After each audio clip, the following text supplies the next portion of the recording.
திமுக பேரூராட்சி தலைவர் முறையான பணிகளை செய்யவில்லை என குற்றம் சாட்டி திமுக வார்டு கவுன்சிலர்கள் உள்ளிட்ட 15 வார்டு கவுன்சிலர்கள் ஆண்டிப்பட்டி பேரூராட்சி அலுவலகத்தில் நம்பிக்கையில்லா தீர்மானம் கொண்டு வர வேண்டும் என கோரிக்கை விடுத்துள்ளனர். தேனி மாவட்டம் ஆண்டிப்பட்டி பேரூராட்சியில் 18 வார்டுகள் உள்ளது. இந்த பேரூராட்சியின் தலைவராக திமுகவை சேர்ந்த பொன் சந்திரகலா என்பவர் தலைவராக பதவி வகித்து வருகிறார்.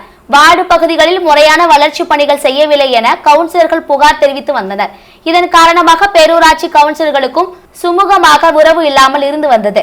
கவுன்சிலர்கள் தங்கள் வார்டு பகுதிகளுக்கு செய்ய வேண்டிய பணிகள் குறித்து தலைவரிடம் பலமுறை கோரிக்கை வைத்து எந்த பணியும் செய்யாததால் வாக்களித்த மக்களுக்கு பதில் சொல்ல முடியவில்லை என கூறி பேரூராட்சியில் உள்ள 15 கவுன்சிலர்கள் கடந்த சில நாட்களுக்கு முன்னர் தேனி மாவட்ட கலெக்டரிடம் திமுக பேரூராட்சி தலைவர் மீதான நம்பிக்கையில்லா தீர்மானம் கொண்டு வரும்படி கடிதம் கொடுத்தனர். திமுக உள்ளிட்ட கட்சிகளை சேர்ந்த வார்டு கவுன்சிலர்கள் கொடுத்த புகாரை உரிய முறையில் விசாரித்து நடவடிக்கை எடுக்காத நிலையில் ஆண்டிப்பட்டி பேரூராட்சி அலுவலகத்திற்கு வந்த கவுன்சிலர்கள் தலைவர் மீது நம்பிக்கையில்லா தீர்மானம் கொண்டு வர வேண்டும் என்றும் தவறும் பட்சத்தில் தங்கள் பதவியை ராஜினாமா செய்வதாக கூறி ராஜினாமா கடிதத்துடன் வந்தனர்.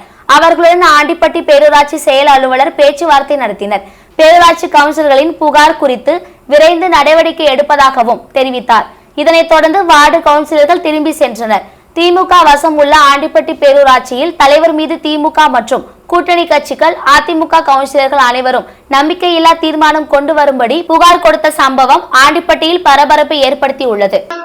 கடந்த 3/7/2025 அன்றைக்கு நாங்கள் எங்கள் ஆண்டிப்பட்டி பேரூராட்சியுடைய தலைவர் சந்திரகலா அவர்கள் மீது ஒரு நம்பிக்கையில்லா தீர்மானத்தை கொண்டு வந்து இங்கே ஆண்டிப்பட்டி செயல் அலுவலர், ஏடி, கலெக்டரு எல்லாத்துக்கும் நாங்கள் அனுப்பிச்சிருக்கிறோம்.